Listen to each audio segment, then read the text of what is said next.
I'll go ahead and start recording. Go ahead.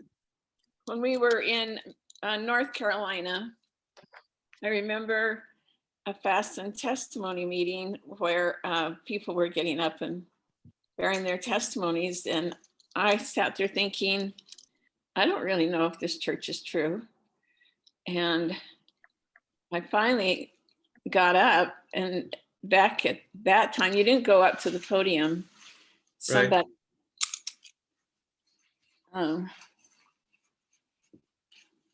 so somebody would hand you a microphone. Right. And I got up and just said that I wish that I could say that I knew the church was true. Okay. And which was kind of an interesting thing, that I felt bad that I didn't know that it was true. And somebody got up and so you were about how old? Or 12, 13, or 11, or what? 10 or 11. Okay. All right. And then somebody criticized me for standing up. And then Dad stood up and told me he was grateful that I acknowledged that I didn't know that it was true, and challenged me to find out if it was true. Cool. And it wasn't long after that when I went into beehives, and I went into young.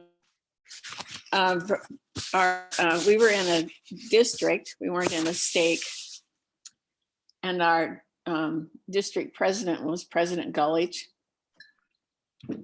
and he and his wife took a carload of us girls to Palmyra to go to the pageant. Cool. Yeah, it was really cool. And we got there, and we stayed in a house. And I don't know if you remember, but a lot of the people would open up their homes for people to stay in. Okay, I did not remember that.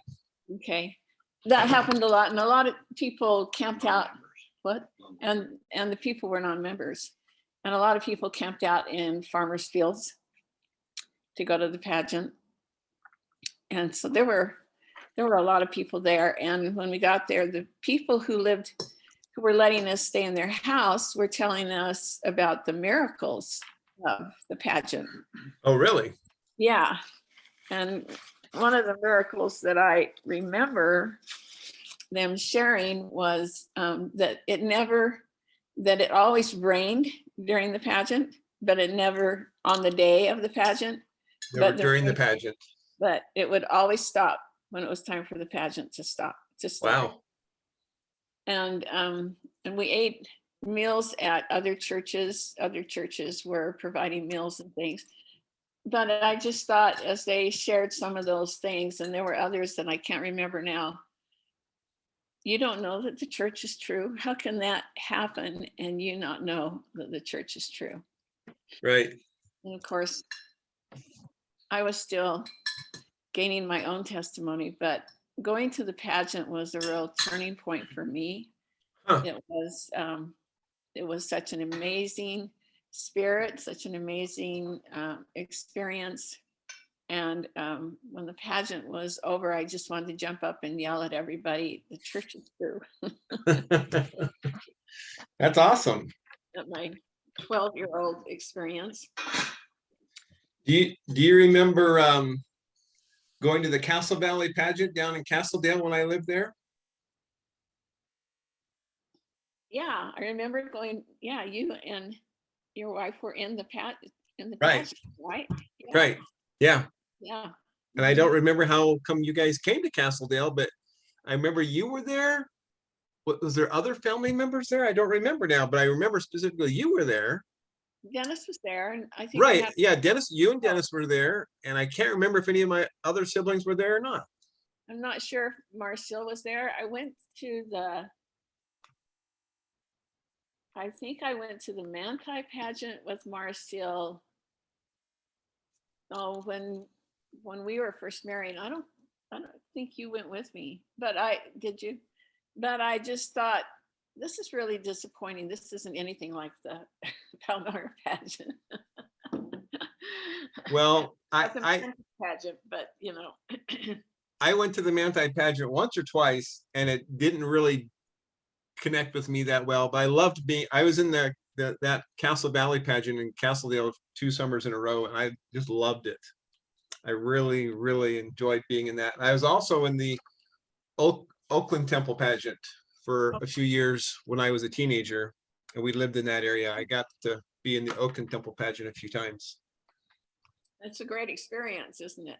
So yeah, those were definitely great faith building, testimony building experiences. I remember that when I was a little boy, I'm guessing it was when we lived in Virginia, so I would have been 1st or 2nd grade, somewhere around there, 5, 6, 7 years old, and we went up to the Hill Cumorah pageant. But all I remember is being in a parking lot with lots of cars, a hillside with lights and something going on, and we couldn't find a bathroom.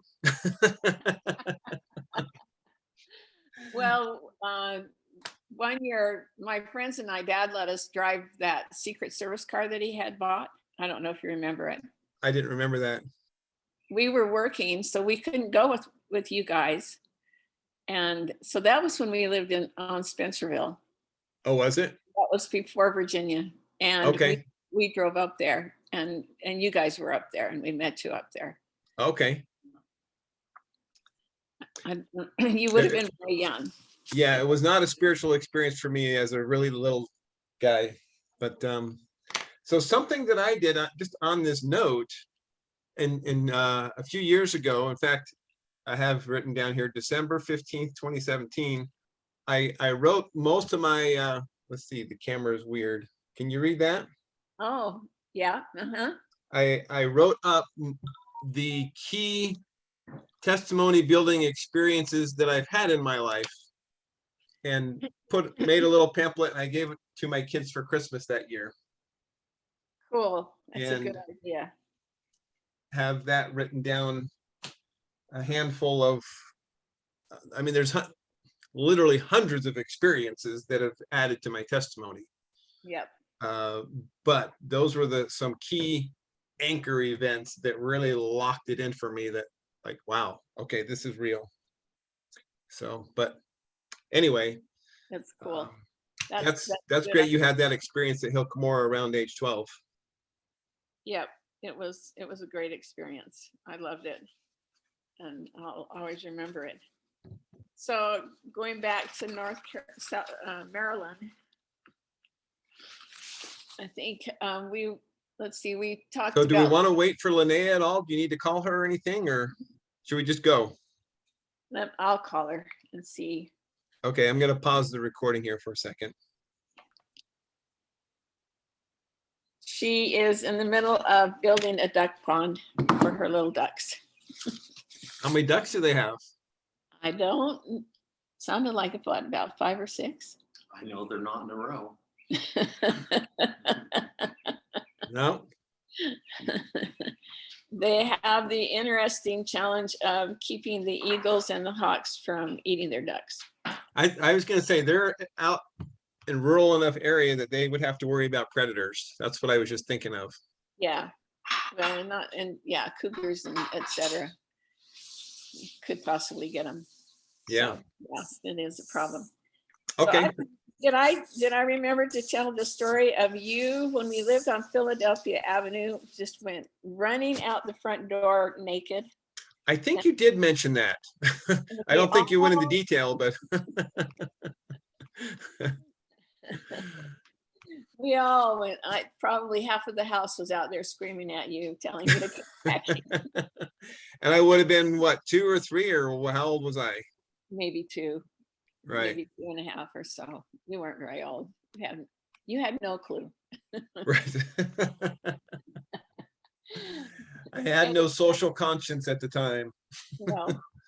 And it was a fairly busy street. So, we were pretty conscious of the fact that you shouldn't be out there. When we lived on Philadelphia Avenue, that's when I first started going to seminary. And I was a year late going to seminary. I had no idea that seminary existed. Is this Lynaea? Here's Lynaea. Lynaea. You must have turned over the pond to Frank.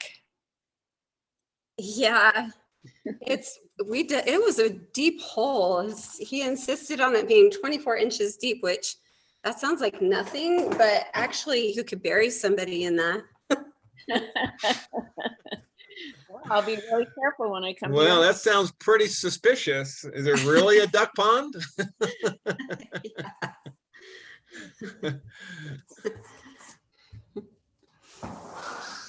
So we Yep. we are where I'm 15, Lynaea, and when we first moved to Maryland. Okay, Okay. so your memories of Maryland? So Philadelphia Lane is in Maryland. Have I got that right, Nancy? Right, it's in Tacoma, Maryland. Okay. And that was the first time that I had ever heard anything about seminary, and all of the kids in our ward were going to seminary, and seminary was held at Rock Creek Park. You remember Rock Creek Park? No. It was held at Rock Creek Park, which is a popular park.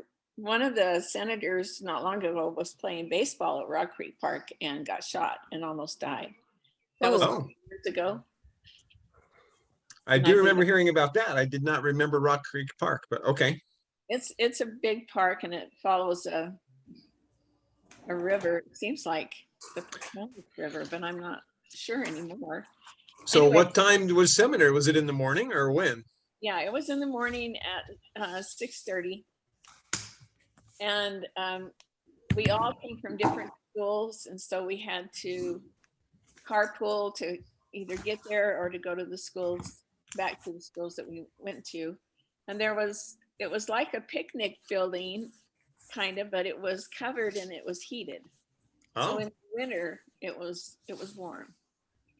And Hal Colburn, you remember Hal Colburn from California? yeah, I was gonna say there were some Coburns that we knew in California that our mom and dad knew from someplace earlier. So yes, I do remember some Coburns. That was Hal Colburn.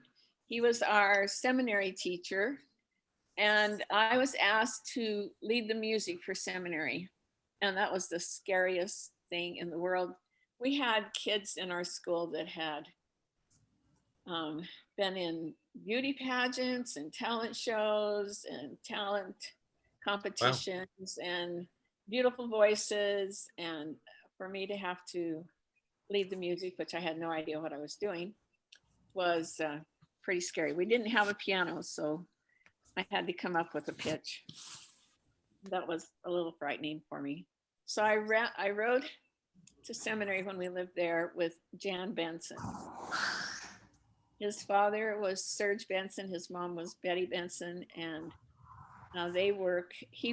Serge Benson was a cousin to Ezra Taft Benson. Oh, okay. And he worked under Ezra Taft Benson in the Department of Agriculture. Wow. And so we rubbed shoulders with a lot of people like that when we lived there. And we went to church in Bethesda, Maryland. They didn't have the chapel built in Silver Spring yet. So we would go to Bethesda, Maryland for church. And it was an intimidating experience for me. And then eventually they moved us to College Park, where we went to church.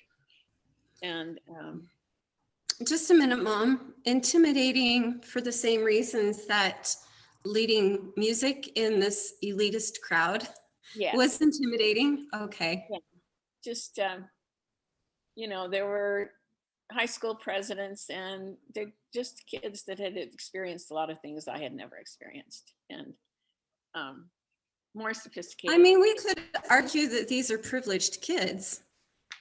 By the time, right? Yeah. And your Yeah. family was a family of scrappers. Well, Yes. this is something my wife experienced in that area, because my wife grew up not far from there, and her home teacher was Senator Harry Reid, Oh dear. and Rex Lee was in her ward. She grew up with Mike Lee in her Sunday school class. And she said, it's kind of funny because Mike Lee and Senator Harry Reid's sons were best friends, Oh, really? even though their fathers were at very polar political persuasions. Right. As teenagers, I don't know what happened as they got older, but Cheryl said as teenagers, those guys were like inseparable and always ran around together. Kind of funny, but anyway, lots of people like that in my wife's ward as well. They're in Right. Northern Virginia.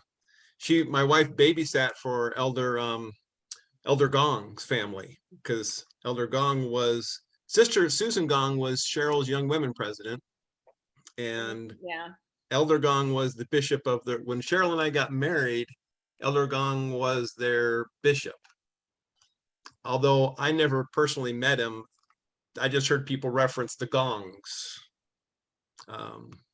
Yeah. Anyway, so it was kind of that way in her ward, is a lot of high profile people, and she'd find out later, oh, that person was brother so-and-so was an ambassador, and so-and-so worked in, some other high level government office. And to her, they were just brother and sister so-and-so.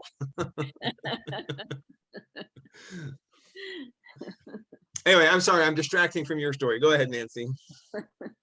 Well, we have similar experiences, that's for sure, living in that area.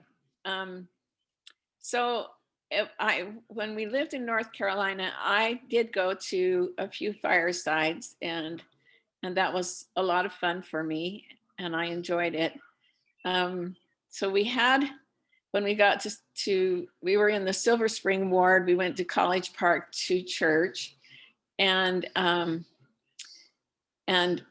we had firesides, and after the firesides, the kids would want to go get a snack, go eat something or whatever. And the first time that happened,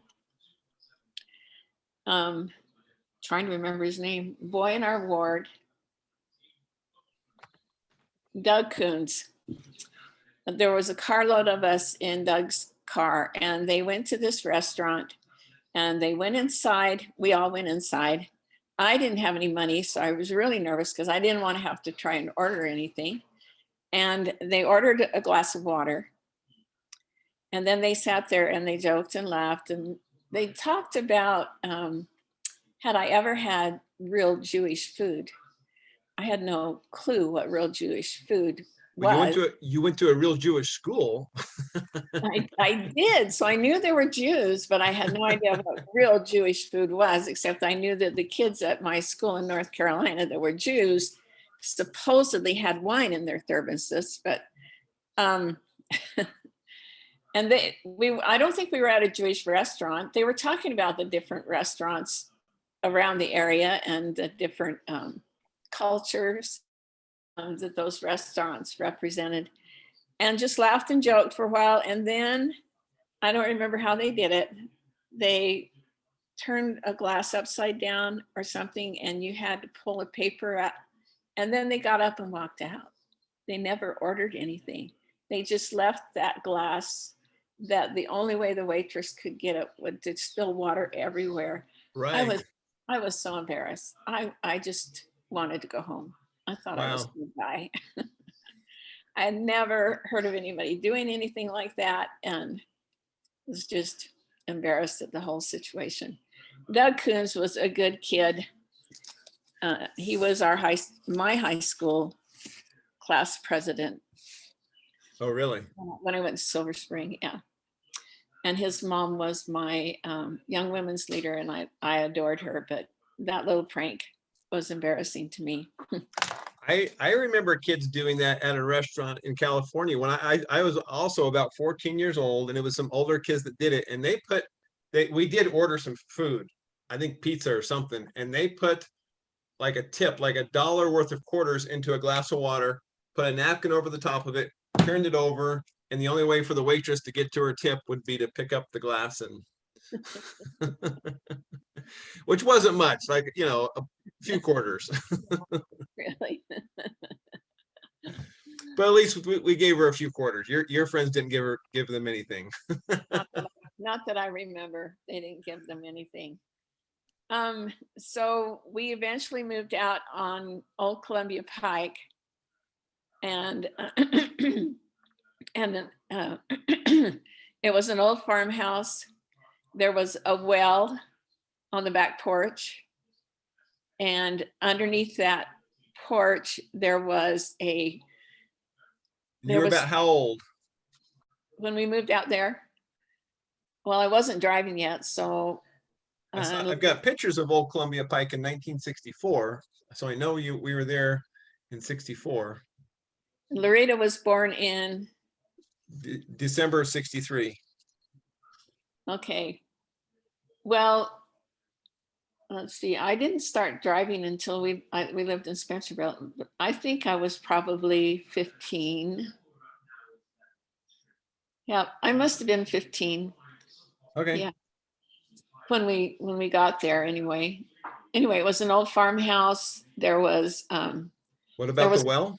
oh, the well, there was evidently there was a spring that went under the house, and there was a cement slab that was always cool from the water. Oh, And that house, when you went underneath, you could see the logs, the oak logs from when it was built, underneath the house, and it had been added on to. So that was their place for keeping their food cool when it was originally built. And I don't know exactly, I was told that it was over 100 years old wow. when we lived there, which was not that unusual because a lot of those old homes still existed. As a colonial area, I mean, there'd been people living there for a few hundred years at that point. Right. So that was unique. There was another well that was servicing us, but eventually the health department came and condemned both wells. Both wells were condemned. Oh, really? And so Dad convinced the neighbor to run a hose over to our house so that we could have water. Wow. And then she got unhappy and decided that wasn't a good idea. So then he bought some garbage cans. We had a station wagon. He would go over to the Taylor's house, which was probably a couple of miles from us, fill those up with water and bring them back to our house. And we would carry buckets up to flush the toilets and warm up water. What? Why were the wells condemned, do you know? Well, probably because they didn't think they were safe anymore. I don't know. And the people who own the house. I gotta go look at this. Hang on just a sec. Never mind. Hi, Nancy. Hi. She's gonna go look at something. The people who own the house were planning on selling it and selling their land for housing, for houses to be developed. Oh, And so they had no interest in digging another well or connecting to city water. We were out in the country. right. So that was an interesting time. Dad sold Compton Encyclopedias, and he was an outstanding salesman, and he won a bunch of encyclopedias. He won a colored TV and just a bunch of things. And he got to go be on, there was a popular news guy on TV, and Dad got to be on his, because for his outstanding job or something. And he got to be on there, and I can't remember his name. He lived a long time and was very popular. Paul Harvey? No, it wasn't Paul Harvey. It Okay. was somebody else. And maybe somebody else can remember who it was. Maybe Jaye can remember. Zig And- Ziglar? No. Good try. Oh, it's just on the tip of my tongue. Maybe I'll remember it. So there were times when there was money coming in and times when we were poor and didn't have any money. And one time, Mother was concerned because our electricity was going to be turned off. She was pregnant with Larita. Larita hadn't been born yet. And So this is on Old Columbia Pike. this is on Old Columbia Pike. So Jaye and I found an old cookbook that had belonged to Grandma Chandler. And I had wanted to have that cookbook, but somehow it disappeared before I got a chance to get it. And we found a recipe for making marshmallows. And Mother Wow. had gelatin and sugar in the pantry. There was hardly any food in the house at all. And we made marshmallows, square ones. Wow. And that was kind of fun. And then one summer, we decided there were a lot of fruit trees, mostly apple trees, on this old farm. And so, but they were wormy. They hadn't been taken care of. But I think Afton and I and Jaye went out and picked a bunch of apples. And then we came in and got Mom to help us figure out how to make applesauce so that we could have just to help with the food situation. Right. And I think most of our applesauce fermented, but Applesauce wine, sort of. Right. and Mother made a lot of homemade bread at that time. And she probably did other times. I just don't remember it as much as I remember seeing Mother make homemade bread and homemade cinnamon rolls a lot. The missionaries came to our house a lot at that time, and they loved to argue with Mother. Well, Sister Compton, what if? And they would bring up some kind of a subject and ask her a challenging question. And, Mother struggled with men, and she was very willing to debate with them about things. And they liked her. And at that time, that's when Afton was writing to WJ, who was on his mission. Oh. And at that time, and he wrote home and told her that his mission president told him he needed to forget about his girlfriend and stop writing to her. That made her really mad. Tom was on his mission there. Tom Revere. Oh, really? Her first husband. Yeah. I did not know that. Yeah. He was on his mission. And she was working, I think she was working at the Heck Company. And she met a guy who was not a member of the church. And I just think she was determined to have a boyfriend of some kind. And dated him. And she got into a lot of arguments with Dad at that time. And eventually Dad kicked her out of the house and told her she needed to go and figure out. I don't know exactly what he told her, but he told her that she needed to leave. Okay. And she left and went to Utah. And by then, Tom was off his mission. And within a very short time, she married Tom. At that house, my friends loved to come over to that house. We had a lot of fun. We had a lot of snow one year. And we got the metal panels from the old barn and dish pans and all kinds of things. And there was a hill that went down to a creek and then up the hill back behind the house. And we had sleigh rides and people coming over and snowball fights. And it was just a lot of fun. Everybody came. And my friends at that time, when we moved into the ward, I met Pat McDaniel. She's now Pat Mudrick. And Barbara Sigmund was a new member of the church. And Suzette Matroyan. I don't think Suzette had been baptized yet. I don't think her dad had let her, but she was there. And Vicki Johnson, who lived down by Philadelphia Avenue. And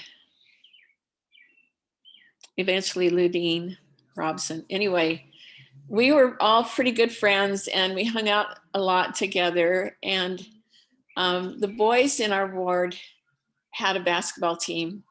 They wanted to go to Salt Lake and play in the tournaments in Salt Lake. And so we decided we wanted to go with them. Oh, We wanted to be their cheerleaders. So we bought navy blue skirts and then put a lighter blue. They were pleated. That was the thing. And then we sewed a lighter blue panel in between the pleats. And we made our own little pom-poms. And wow. we came up with our own little cheers. And we had bake sales after Mutual. And I did a lot of baking because we were trying to earn money to go to Utah. And then we volunteered to do ironing and cleaning houses. And Sister Packer, who was in our ward at that time, her husband was a dentist. And she had me come over and iron her husband's clothes. Well, he was about 6'4", and I could not get his pants to fit on the ironing board because they were so long. And it was an experience trying to do that. Right. And cleaned a lot of houses. But one particular gal, and I don't remember her name, I was there by myself cleaning, and she said, I know you think you know how to clean a house, but I am going to show you how you really do it. Hey, hang on, somebody knocked on my door. Go ahead. I'll pause the video a second. So that's interesting. Fun. So that- cheerleading, basketball money, fundraising. Right, that lady was determined to show me how to clean house. And you know, every Saturday morning we got up and Mother had us scrub walls and sweep and mop. We were always doing that, but obviously I wasn't doing it the way that lady wanted it done. She wanted those baseboards cleaned, dusted and washed and all kinds of things. And I was pretty tired by the time I left her house. I remember that. But I don't think I ever went back and cleaned again. Oh, I don't okay. know. You know, once I got all her spring cleaning done, she probably didn't need to have it done for a while. Right. So did you go to Salt Lake? No. Oh, The boys got to go to Salt Lake, but we didn't have anybody that was willing to drive us. oh, And so we didn't get to go to Salt Lake. bummer. Yeah. Yeah. So all the money that you raised for fundraising went to the boys? No. What happened? We used it for ourselves. For That is how the story should end. If you couldn't go, the boys shouldn't have gotten the money. Oh, we would have Mutual or some kind of an activity, and a bunch of us would be in a car. And I think sometimes it was the Taylors, sometimes it was the Aldridges, and Gary Aldridge was the same age as I. And I had a crush on him off and on. He and Richard Stevenson and Kent Taylor. Anyway, Gary would come out after playing basketball, all sweaty. The boys played basketball more than they did anything else on Mutual nights, all sweaty and stinky. And he'd lift up his arm so that his armpit was over my head, and he would grab me and say, come and give me a kiss. And he would stink so bad. And he knew it. And the other day that Gary died of cancer, quite young, not that old. My wife Cheryl knew the Stevenson family.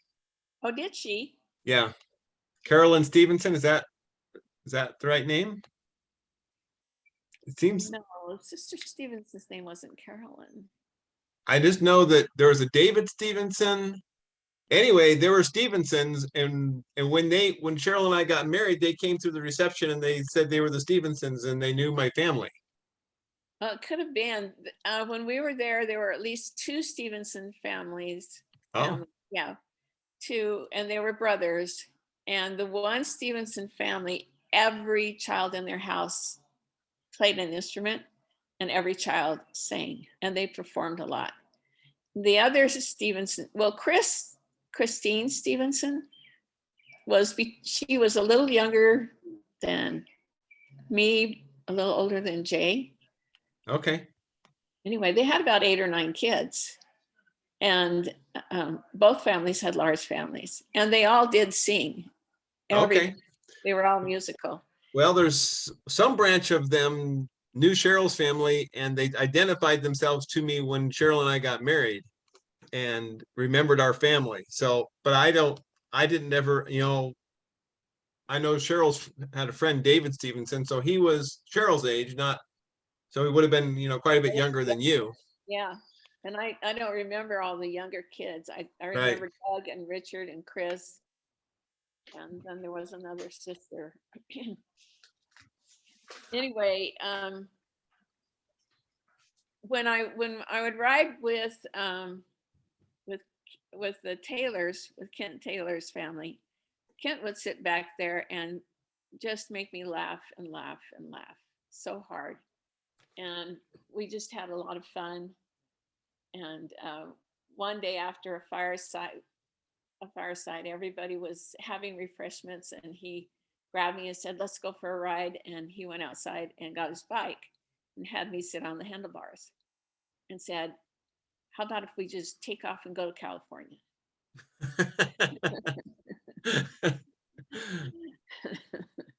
And he would joke and joke, and finally. Now, who was this again? Kent Taylor. Okay. Finally, one day he said, "Wouldn't we just have so much fun on a date?" And I said, I would laugh so hard my stomach would hurt. So he never asked me out on a date. And I didn't find out that the reason was because of what I said when he got home from his mission. He said, "I didn't ask you out because you told me." Oh, hold on. If we're talking about Kent Taylor, I got to come up here and protect my home.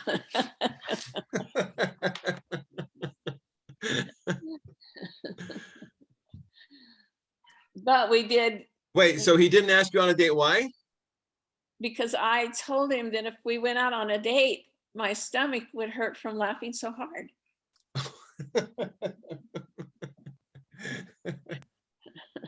Adolescents are so rational. and Wise. Yeah. Base decisions on just, yeah.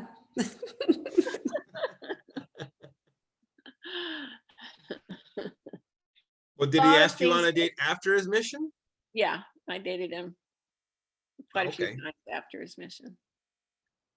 Yeah, So I thought I would marry him, but I didn't. he had his chance, I guess. Okay.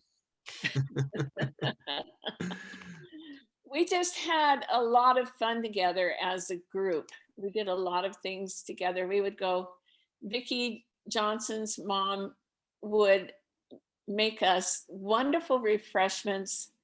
That was the first time I had hot pickled. I loved the pickled vegetables, and so she would buy them for me. And then one time she bought Vicki bought hot ones, and I didn't know they were hot. And I went to eat some, and my mouth was burning because they were hot. They thought that was very funny. But we did a lot of things together. We'd go to Rock Creek Park and early in the morning and cook breakfast for each other. We just had a wonderful time as a group. When I turned 17, so I turned 17 when we were still living on Old Columbia Pike. And it was my birthday, and Mother had not said anything about my birthday. No one had said anything about my birthday. And I was feeling just kind of down, and I was supposed to go and do something with my friends. I was supposed to go over to Barbara Sigmund's house. And I told Mom I just didn't feel like going. And she said, "No, you probably ought to go." And so I finally got ready and went. I don't remember how I got there because I didn't have my driver's license yet. But I got there, went in the house, and nobody was there. And Barbara's mom said, "Oh, well, Barbara's downstairs."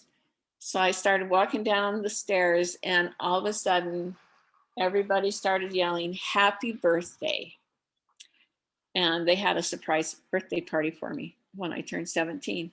And the first thing, Yay. yeah, the first thing they gave me was a little package of sour lemons Okay. because I was no longer sweet 16. I was a sour 17, no longer sweet 16. Oh, wow. I had never heard of that. Was this the little candy things or just lemons? No, they were little candy sour lemons. Okay. All right. No, no. And it was a fun party, and they gave me some really nice gifts, and it was fun. Cool. So I always remember that. We went to girls' camp. I went to girls' camp once when we lived in North Carolina, and it's kind of vague in my mind, but when we went to girls' camp, Sister Marriott, and I don't remember which Marriott, but she was one of the Marriotts, was our young women's president. And she, they didn't have girls' camp like we have today. We had tents, and we camped. The first time we camped in a farmer's mint field. Oh, And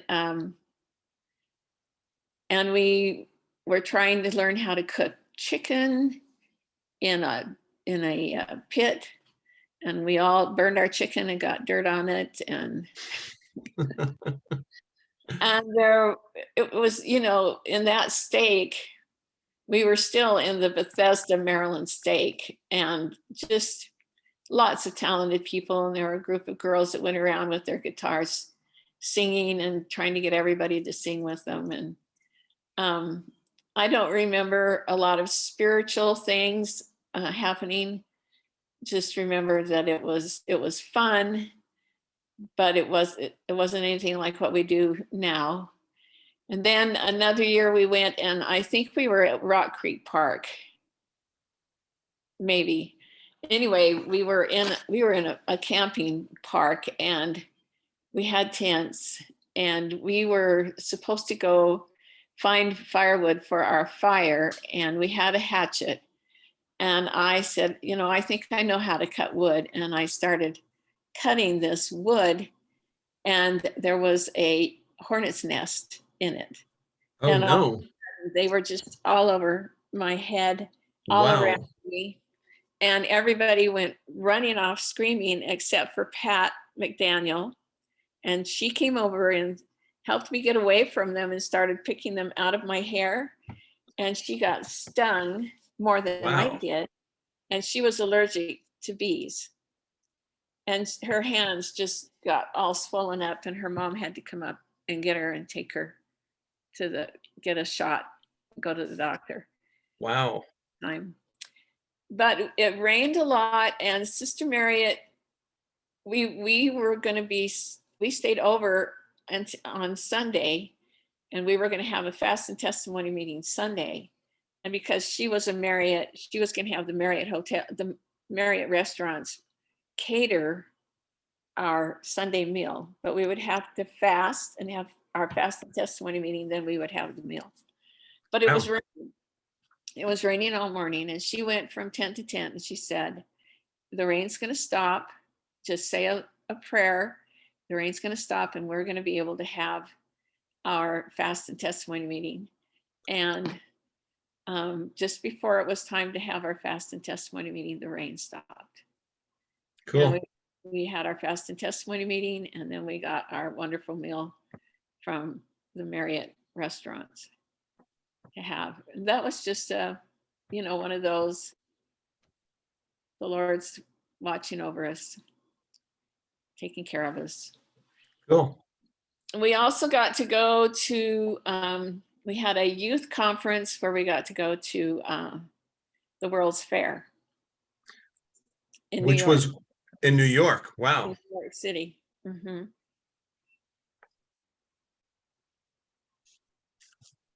Now that takes the cake. I never had a youth conference that went to the World's Fair.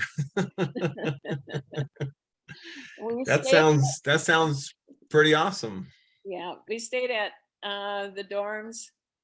I don't think I even comprehended what it meant to be a World's Fair, or that this was anything amazing. We stayed in the dorms of one of the colleges, and I don't remember what college. If Pat was still healthy and strong, she would probably tell me. And we went to the fair, and we got to go to the booth.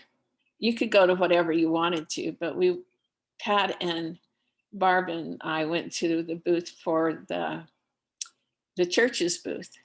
Mm-hmm. And that's where that film, Man's Search for Happiness. Have you ever seen that one? Yeah. Have you seen it, Lynaea? It's an old one. I think that was where they first showed that film. And it was just really impressive to me to think that there was, as soon as you walked into their little building, it was just so different from the rest of the fair. Mm-hmm. And just another testimony building experience for me, because the spirit was so sweet, and I felt so strongly about the film and about what it was saying, and was just proud that I was a member of the church, because it was really good. I don't remember all the other things. I brought home a coconut head for a souvenir. And I have no idea whatever happened to it, and some other little things, but I don't remember. Didn't have a lot of money to spend, that was for sure. Right. But it was a cool experience, and it was fun. And you were how old then? I'm guessing that I was probably 15 when that happened. Okay. Because we later went on another youth conference, and we were supposed to go see the Statue of Liberty, but it was too foggy. So we couldn't. I think that's been twice now that I was supposed to see the Statue of Liberty, and it was too foggy. Huh. We had another youth conference, and I was 17 at the time. And we went to Palmyra, New York, to the pageant. Okay. And we rode in buses all the way there. And when we got there, it was raining. And we were supposed to have Marky Peterson come and speak to us. And they had a shelter for us. It wasn't closed in, but we could get in out of the rain. And that was in the Sacred Grove area. And he was supposed to come and speak to us. And we all sat there waiting and thinking, it's raining. This isn't good. And then all of a sudden it stopped raining, and there was just a shaft of light that came down where we were. And he's a very tall man, and he came walking and climbed over the boards, and you could see that sunlight glittering on the raindrops on the trees and things. And he gave a talk that was inspiring. I don't remember all the things that he said. I just remember the spirit that I felt as he spoke, and as the rain stopped. And of course, that's what always happens at the pageant. It rains until it's time for whatever to happen, and then the rain stops. That's awesome. So that was a cool experience. That was a lot of fun, a lot of good memories doing that, and going to the pageant again. And then we had another youth conference where I don't know if they ended up being the 3Ds. They were missionaries, and the missionaries sang popular songs and played their guitars for all of the youth that were there. And I had there were some girls in school whose parents were. Wait, where was this at again? This was in Silver Spring. So you were just at a fireside, or what was the setting? No, it was a youth conference. Okay, youth conference. Our youth conferences were like 2 or 3 days long. Right. And I had invited some girls from school who were from Taiwan. No, is it Taiwan? Which one is it that China wants to take over right now? Taiwan. Taiwan. Oh, Yeah. They were from Taiwan. And they would come to Firesides and Mutual and different group activities with me. And they came to that youth conference with me. And so I was pretty proud of the youth conference, and those missionaries were really talented and did a great job. And it was a lot of fun for everybody. The school that, is, by this time I'm going to Silver Spring High School, and there were a lot of kids from a lot of different countries that went to our school. And there were Black students also that went there in Silver Spring, because there were a lot of families who were dignitaries that were over there, and their kids in the and the ambassador for their nation, and they would Wow. come. So that was kind of fun and kind of interesting to have that experience. We had a lot of road shows. Do they still have road shows when you were? When I was in Mutual, yeah. I guess we did a road show in Prosser. Anyway, so we all got to perform in road shows and Golden Green Balls. We did all of my friends and the guys. We did Oklahoma. We danced to the music of Oklahoma, and the guys were supposed to throw us in the air, and I felt like I was the heaviest girl among all of the girls. The hardest one for anybody to throw up in the air. I can't imagine you were very heavy, Nancy. Well, I look back at that picture and I think, you were not that big. No, I'm sure you weren't. Now I thought that I was. And so, but it was just, we sang songs, we danced, we performed, we got together and had fun. It was just, and Pat and I, one day we decided we really liked our young women's leader. It was Jean Kuntz, and her husband had passed away when she was young and only had 2 children. And she had been in part of the group that wrote the primary manuals for Wow. the church. And so her name was in there in the primary manual. And we just felt like she related to us. And we did a lot of things as a group, but some of us didn't do very much dating. We just did a lot of things as a group. And so we decided, it's a better way to go in high school. it is. It's hard to convince kids, but it is.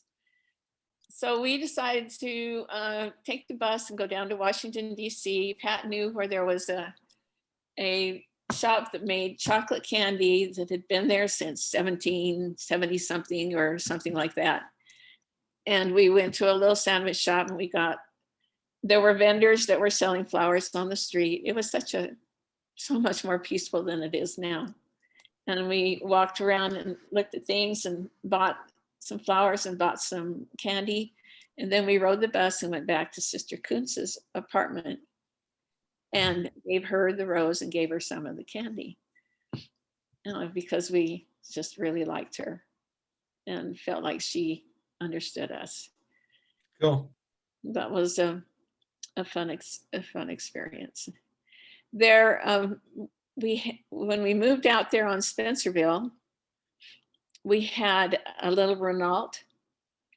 Do you know what a Renault is? It's a car. That's all I know. It's about the size of a Volkswagen. Okay. And Dad was not good at taking care of his vehicles. I don't know if you knew that or not, but he was terrible. Drove him into the ground. But every time before I got my license, we had a blizzard. I mean, a blizzard. And we had drifts that were supposedly 17 feet high. Wow. That's the way I remember it. Somebody might correct me, but they were high. Okay. And I did not have my license. I had driven with Dad, and but we couldn't afford the insurance, and you had to have insurance in order to get your license. And I didn't have my license. And one of those mornings when there was snow on the ground, Mother asked Dad if he would go to the store and pick something up. And he says, no, Nanny Gay can go. And she said, she doesn't have her license. And he said, oh, she'll be fine. He did that a lot, right? Don't worry about it. She'll be fine. And finally, he said, Jaye can go with her. And so Jaye and I got in that little Renault. It was a stick shift. Okay. And I said, Dad, I don't know how to drive on snow. He says, just don't hit the brakes.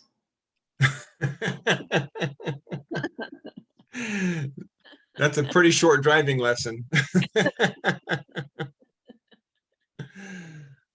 So my biggest fear was there was a little hill, and I was so afraid that I would roll back and hit somebody. Right. And I did okay going to the store, but in going back, there was a stoplight and there was a Cadillac behind me. And I was so scared that I would hit that Cadillac. I don't know if I did or not. I just know I got out of there. But we would load up that silly little car with kids. There would probably be 7 of us in that little thing that could only hold not even 5 people. Right. And Pat's brother, Dan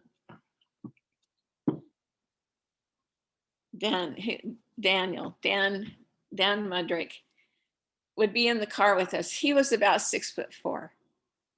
And he Wow. was a big kid, and he was still a teenager. But we would get in it, and it was really hard to get it to go uphill.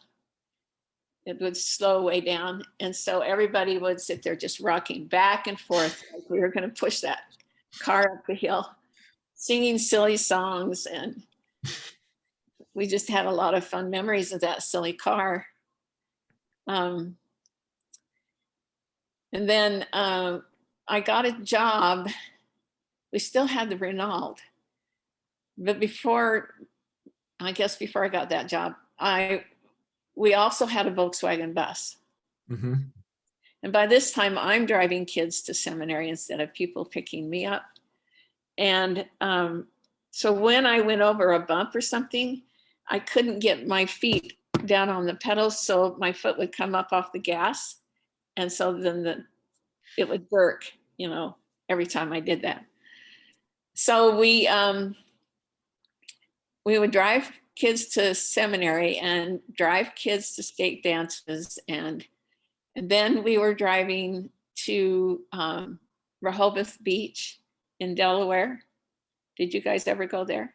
That doesn't ring a bell at all. And we would load that car up with kids. And I would ask Jaye if he would take a turn helping to drive. No way. He was in the back flirting with Chris Stevenson, and he was fine. Or Ludine Robson's little sister or whatever. He would never take his turn. And you had to go over the bay.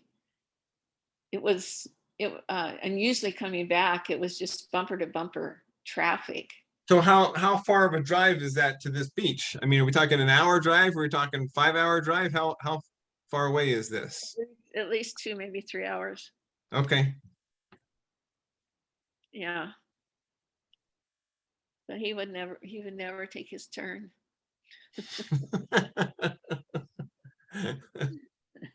And he's not here to defend himself, so there you go. Well, he's not, so I can say whatever I want. So we took a lot of kids to the beach, and we would always, we didn't have seatbelts, so the cars were always packed with kids. There was one time there was a dance in Alexandria, Virginia. I mean, we drove all over the DC area. We went to Right. Avondale, we went up there to the academy to go Right. to dances and things. And Kent Taylor took his family's station wagon, and we had that thing loaded with kids. And when he went into the parking lot, it was so heavy that the car sunk down and the gas tank hit. It hit the gas tank and ruptured the gas tank. Oh, no. So when we came out, but we didn't know that. When we came out of the dance, there was no gas in the car. Wow. And we were all the way to Alexandria. And so then kids started calling parents to come and, help get kids home. I never called mom and dad. I knew they couldn't come and get us. And so it never occurred to me to call them. It was by the time everything was sorted out and we all got home, it was 3:00 in the morning. Wow. I walked in the house and Dad was right there, and he said, it would only take a dime to give us a call. Your mother has been worried to death about you. And it just never occurred to me to call. Right. But I do remember that most of the time when I came home from being with my friends, that mother was often on her knees, but beside her bed, or she was on the couch asleep with the scriptures in her Right. hands, and she had fallen asleep. You and Alden and Larita didn't say so much, but you guys would follow me around because you knew I was leaving to go somewhere. Where are you going, Nancy? I do remember you. Actually, I have a memory of you getting your driver's license. Do you? I just a very vague memory of a lot of chatter in the house. Nancy has her license. Nancy got her driver's license. I just remembered that chatter in the house. Well, that's another story. Anyway, you guys would always ask me where I was going, and I would always say, I'm going to go see the The Man in the Moon. Man in the Moon. Can I go with you?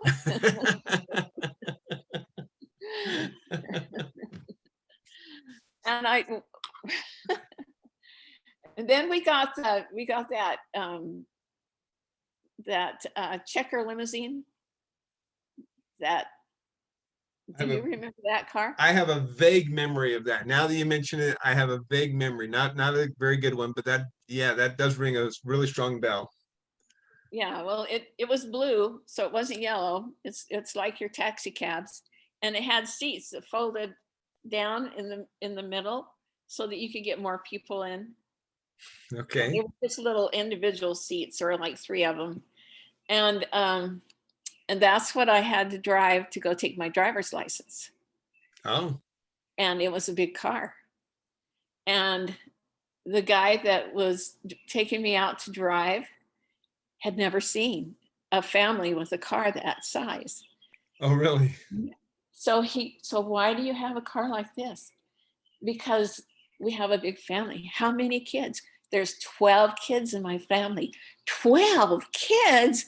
And he just kept going on and on. He was looking at the car and listening to me. I don't think he looked at anything I did. I know when it was time to park the car, I could not park the car. It wasn't on a street. It was just these cones. But I know I didn't pass that. I don't think he even noticed. He was just amazed that anybody would have a family of 12 kids, and he just went on and on. So that's the experience with that car. That's the car I drove to get my license. Okay. And it was a big car. And so then we started filling that car up with kids and people to go and do fun things. And so then when I graduated from high school, there was this program where different government offices were supposed Wait. What year did you graduate from high school? 1966. Okay. There were this program where government offices in the DC area were required to hire high school graduates. Oh. And you had to apply, and I applied, and I got a job at the Army Map Service in Washington, D.C. Okay. And sometimes I rode the bus and to the Army Map Service. And sometimes I drove that little Renault. And that little Renault, every time you drove it, you had to put oil and water in it, or you Wow. would burn up the engine. Wow. And so one day after work, I was putting water and oil in my little Renault, and this guy drove up beside me and he said, "Where did you learn to do that?" I said, "My dad showed me." "Do you think you would show me how to do that?" Oh, my dad doesn't have time. So I worked at the Army Map Service, and I worked at Woolworths, 5 and Dime. And Sister Johnson was one of the managers of that store, and Vicki Johnson worked there. And I worked at the Heck Company, and I'm trying to remember which came first, but when I worked at the Heck Company, I rode the bus, and I don't remember ever driving myself there, but Dad would drive me there and pick me up. The Heck Company was a department store, and it was down in Tacoma, Maryland. And so I depended on Dad to give me a ride home a lot of times, and Dad would forget. Right. And I would call home and not have a way to get home. And it would get dark, and I was uncomfortable because Tacoma was not, it wasn't a bad place, but there were crowds that would make me uncomfortable. Sure. And so then I got so that I would start putting notes on Dad's steering wheel. "Don't forget Nancy." And I put them on his window and his rear view mirror. And it drove him crazy. He asked me to stop doing that. And Afton would often have the same problem. He just would get busy and forget about you, or just think, okay, they'll be okay until I get there. I'm not sure which he would think. But when I worked at Woolworths, it was in the evening, and this guy kept coming in and talking to me, and Sister Johnson was getting a little nervous about him, and I was too. And I think he was Iranian or something. He was from one of those countries. Okay. And one night he wanted to have a date with me after work, and I said no. And Sister Johnson said, "You are not leaving this store by yourself." So she worked there too. She worked there too. She Okay. said, "This is not good. You are not going anywhere with him." And I agreed. I didn't think it was a good idea, but I didn't know what to do with him. And so she made me stay at the store until they had, figured out all the cash registers and everything was ready to lock up. And then we left my car at the store and went around to another entrance and got in her car. And then I don't remember where we went, but we left. And then about an hour later came back, made sure there was no car in the parking lot, and I got my car. Wow. And I drove home. And that was an interesting experience. It wasn't long after that when I left to go to school. Well, did you ever work with Funtastic? I thought you worked doing something with Funtastic at some point. Yep. That was the next summer. Okay. After I'd been to school for a little while.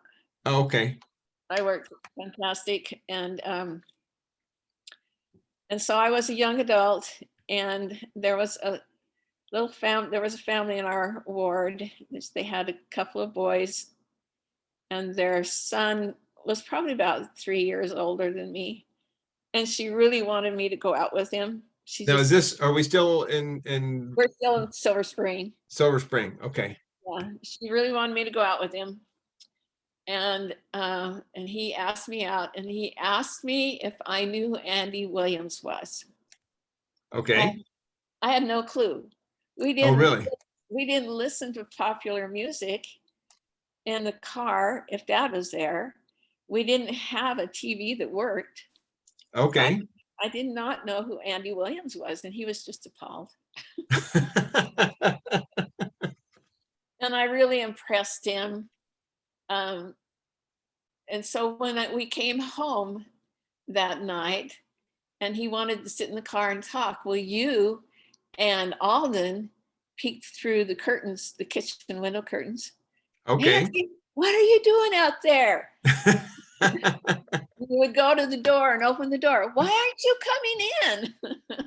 And then you let Vaughn, the dog, out. And Vaughn came running up and jumped up on his car. Oh, wow. Scratched it. Oh, no. I got out shortly after that. And We were just trying to protect you, Nancy. I never went on a date again with him. One of the state dances that we went to over in Alexandria, there was a kid who had joined the church and his family was Jewish. And he started calling me and he sent me a ring. And he was acting really serious about me. And I had, I would see him at state dances once a month or whatever. I just hardly ever saw him. And we were going to another state dance and I knew he was going to be there and I just did not know what to do. And so Kent Taylor and Mike Nunn and some of the other boys just kind of kept me busy dancing and standing in front of me, which was really rude. I should have told him something, but I just didn't know what. I just wasn't used to somebody being that determined and that strong. But I think he finally got the message. He probably married another Jewish girl somewhere. Well, we know we didn't marry you, so. That's right, we know that. We know that for sure. So I worked out at Fantastic. Well, hang on. When you left home and went to school, where did you go? Went to Utah State. So you went up to Logan. Yep. So not far from where I'm at now. Not far from where you are now. I rode the bus all the way from Washington, D.C. to Salt Lake. And then Linda Compton picked me up there and took me up to Logan. And her sister was married and lived across the street from my dorm. And her name was Mary Lou, I believe. She was a real sweetheart. And so that's a whole different chapter. I don't know how far we want to go. But working for Fantastic was fun and kind of educational. The people there, the first time Jaye and I were working there, the people there listened to the country music that was popular for them at that time. One of the songs that we loved to make fun of was these boots were made for walking, these boots were made, and I'm gonna walk all over you. I can't remember exactly how. I'm not recognizing it, but okay. So, really? I recognize it. That's so funny. It's a classic. Yeah, it is. These boots were made for walking, and this is what I'll do. One of these days, these boots are going to walk all over you. Walk all over you. Yeah. I'm not, it's not connecting, sorry. Well, when I went to school, one of my roommates listened to that kind of music too. And she came running into the apartment one day and she said, "Did you hear that so-and-so and so-and-so split the sheets?" And it was like, what? They split the sheets. And what does that mean? They broke up. Oh. I thought maybe that was a dance or something. So a lot of the music was about I just need the whiteboard for random. You want the markers? Yeah. What are you doing, Amanda? We're trying to solve here. Okay. Trying not to die. I'm sorry, go ahead. So a lot of the music was about people breaking up and not being true to each other, and just so Jaye and I would just really make fun of the music. So, but wait, so you must have gone to Utah State before Jay did. Yes. Okay. Mhm. So where did you meet Dennis? So Through Marcial's family? after my second year at It Utah was your State. second year. It was your junior year at school, Yeah, right? it was my junior year, and Marcial and I drove from Maryland to Utah. She and Ken had been having struggles, and she came home and spent most of the summer at home. Oh, And on our way home, Dennis was on his mission, and he was in Chicago. And she wanted to stop and see him as when we went through Chicago, and she called, found out where he She was. knew him. What? She knew him because he was her nephew. Right. Because Right. Ken is right. your husband's uncle. Right. Well, not everyone will know that. That's true. That's Never, never. I mean, there's this dynamic. It wasn't just this random, let's stop and see Dennis Wilson as someone she knew was related through marriage. and she really liked Dennis. So we got a hold of him, found out where he was, but we got lost in Chicago. It's easy to do. And I think we stopped to get some help, and someone said to us, "You can't keep going down this road. If you do, you will not come out alive." Wow. And so we turned around, and I think she finally called, and I was really curious about him, but I had been writing to Kent Taylor on his mission. Uh-huh. So, and I was feeling pretty comfortable with that relationship, or at least thought I was. And anyway, we didn't see him. So Jaye and I worked at Fantastic. So wait, so you never found Dennis in Chicago? Mm-mm. All that story about going to see him in Chicago, and you didn't see him in Chicago. Right. Okay. I figured, as tall as Ken was and as big as he was, that he was pretty tall and pretty big, but he's not. And that's just fine. Right. And I figured he'd have dark hair, but he So that doesn't. doesn't answer the question. When did you meet Dennis? Well, actually, we met when I was about 4 or 5. Because Marcial brought him to our house when we lived in Yakima. Oh, okay. And he loves to tell people that when he got there, I don't remember him coming, but he remembers being there. And he said when he got there that Jaye and I were taking our hands and our feet and walking up the door frame. Yeah. Have you ever done that? Oh, yeah. My kids have all done it. I don't remember ever mastering that, but I do remember trying. I thought Jaye was the one that was able to get up all the way up, but I do remember trying to do it. So he loves to tell people that he walked in and he thought, "There's my future wife. You get down from there. You're my." But I don't remember meeting him, and I don't remember Marcial bringing him to our house at that point in Yakima. So anyway, Okay, so let me reframe the question. When did you meet Dennis after his mission then? And start dating him? so it was the summer between my sophomore and my junior year. I did not go home. I stayed let's see, I went to summer school, and then mom and dad flew out to to Camellia's. And I went with them to see Camellia and Carmen and their family. And I don't remember, we were there a week or two. And then I wanted to go visit Grandma Compton and Grandma Chandler in Weiser. I didn't have any memories of that. I didn't know either grandma very well.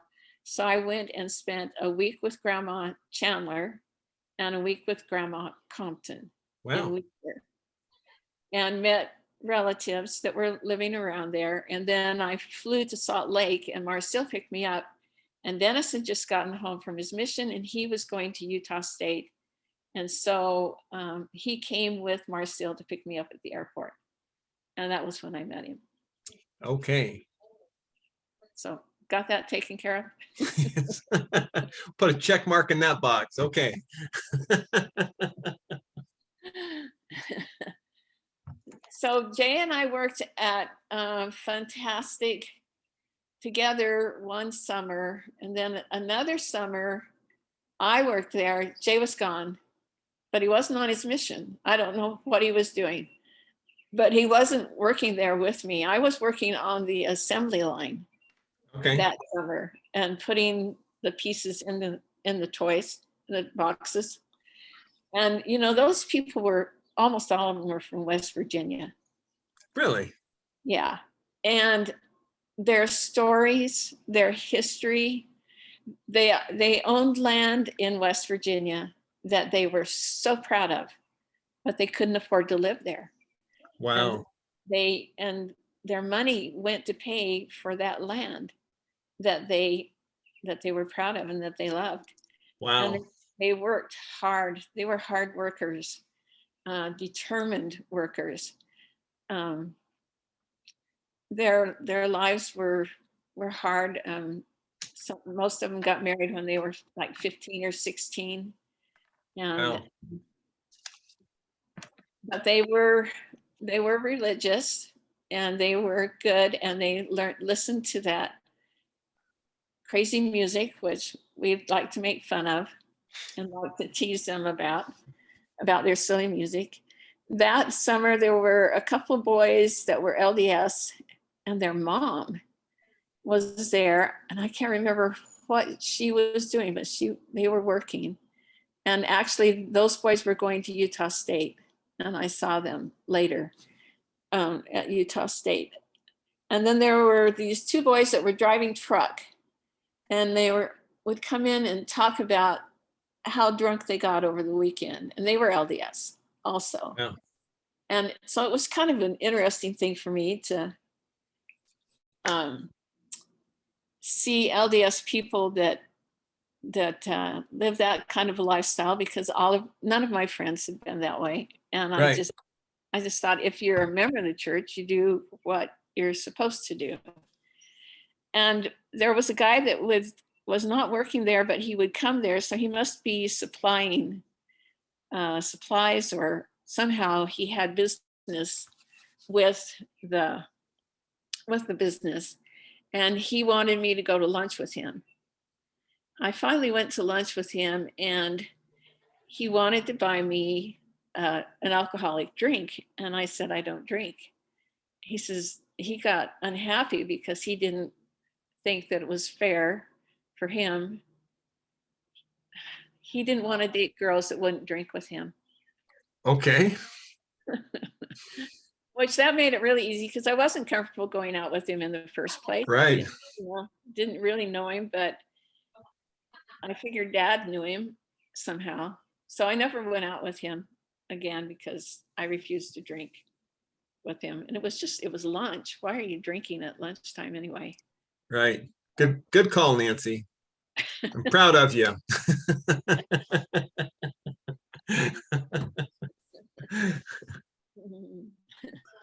It was fun working there at Fantastic. There were many times when Jaye and I were working there that Dad would walk in and he would say, I have to go to a meeting with so-and-so. We're going to take my car. I want you to bring his car to such and such a place. you know, so I was driving all over the Washington DC outer area, not knowing, you know, well, you go this way and you go that way, and not knowing what kind of a car I was driving, whether it was a stick shift, an automatic. I've never driven it before. He did that to us a lot. And I don't know why Jaye wasn't driving the car. I always drove. You know, my wife's family, for whatever reason, when we very first got married, whenever they had, my wife's family has 8 children. She's number 3 of 8. And we would go back there for Christmas. We many years in a row. We would just, because, you know, mom and dad were both passed away on my side, and so we always went to her folks for Christmas. And they would do a lot of stuff like Christmas caroling and stuff, but for whatever reason, when everybody piled into their van, they wanted me to drive. And I was the only one that didn't know where anything was. Right. And I had to keep having to say, where are we going? Where do I turn? And her mom and dad were in the car. It was their van, but they weren't there. Anyway, we would be there for a week or something. And about the time I had things figured out, then we would leave for a year and I would forget everything again. Yeah. That happened several times, where I would be the one driving this van full of her family, the only one in the van that didn't know where anything was. When I was in young adults, and well, I must have still been in Mutual. It was before Kent went on his mission, and Dad took a bunch of kids to Shenandoah. There was someone he had met who had this old farm, or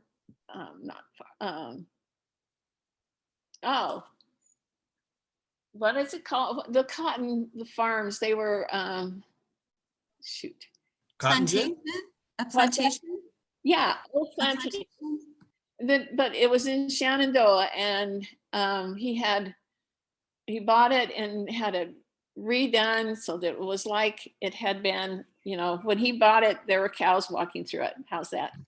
And he Okay. had it redone, and he had a swimming pool, and we went up there. It was beautiful, and we went swimming, and it was funny because Kent did not bring a swimsuit, and so the guy loaned him a swimsuit, and he went diving into the water, and then he slowly swam over to where I was, and he said, "These shorts are too big for me. They almost came off."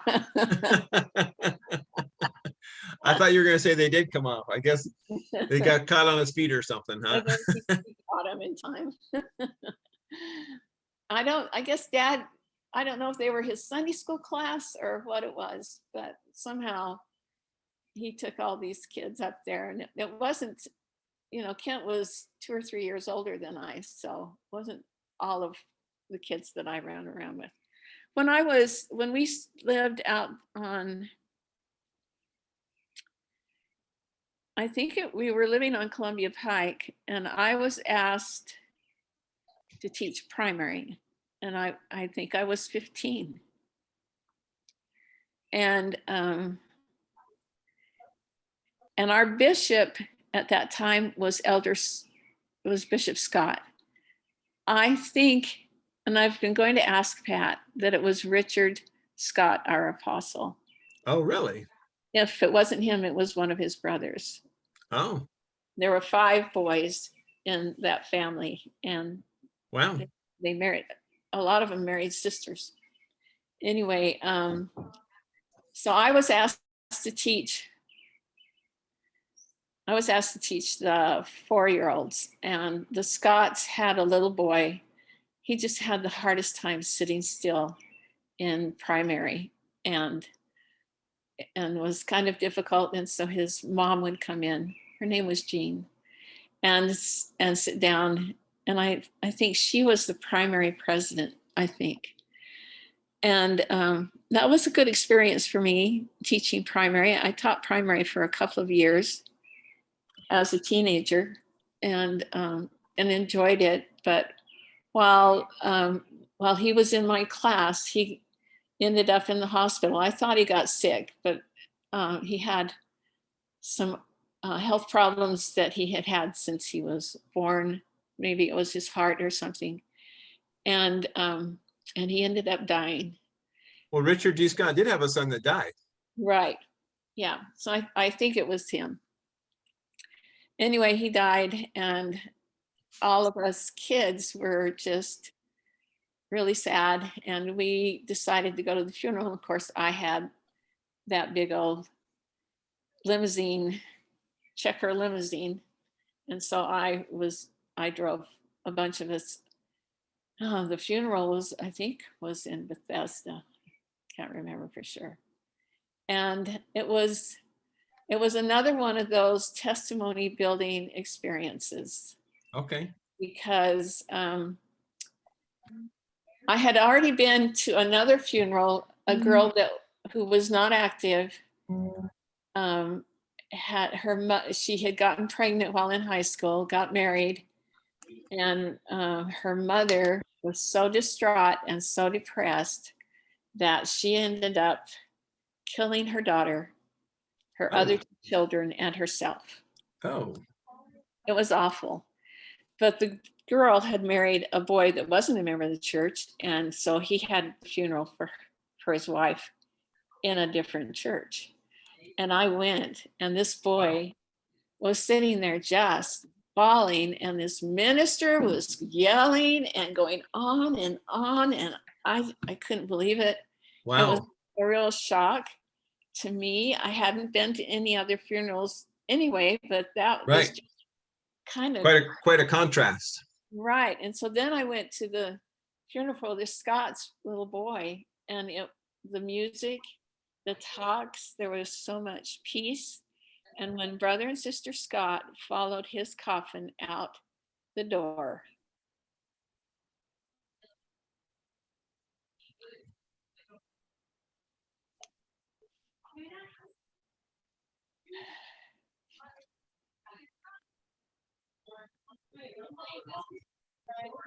their faces were just shining. Wow. Of a smile. There was just a light about them. It was amazing. Wow. Thanks for sharing that.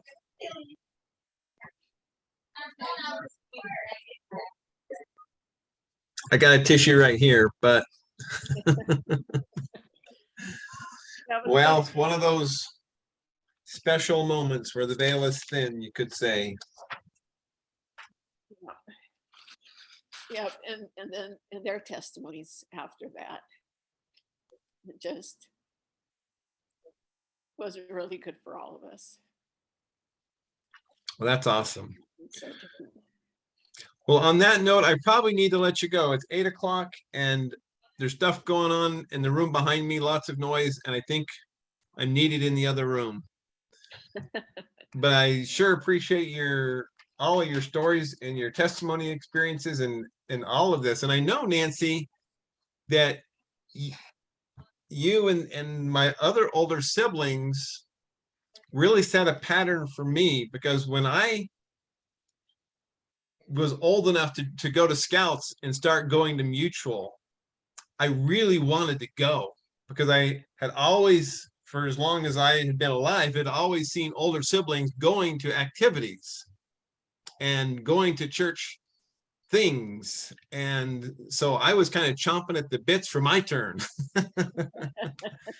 And it wasn't any question whether I would go or not. I would just wanted to go, because I wanted to finally have my turn, because all of you had gone. And if you hadn't been as active as you were, what pattern would I have seen instead? I don't know. But I saw a very good pattern. And so I thank you for that, because that helped me steer a good course. I mean, as you're describing so many of your experiences, I'm thinking that's what it was. That's what me and my friends did in high school too. It was a different group of kids. You're right. But we packed in the cars and we went to dances all over the Bay Area, and we did, and it's just like, wow, I just did the same things Nancy did with a different group of kids. We were truly blessed. So a bunch of really good kids. yeah, and that's when I was in high school, the same, just a really good group of kids that went around, and we were all in the temple pageant together, and we all the Oakland Temple pageant. And anyway, so thank you for helping to set a pattern for me. Well, you I are thi- welcome. But I need to let you go. And I really, really, really, really super appreciate you doing this and sharing these stories. And Lynaea, I hope this is helpful for you guys. And hopefully, Lynaea, did your mom give you the link to the first recording we did?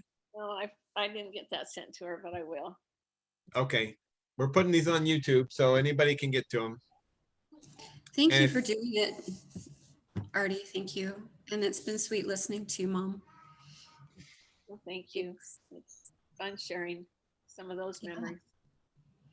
Yeah. It was good. Okay. Well, All right. have a good evening. Love you. God bless you. And we'll talk to you another time soon, I'm sure. Okay. Thank you, Artie. Okay. Love All you. right. Bye. Bye.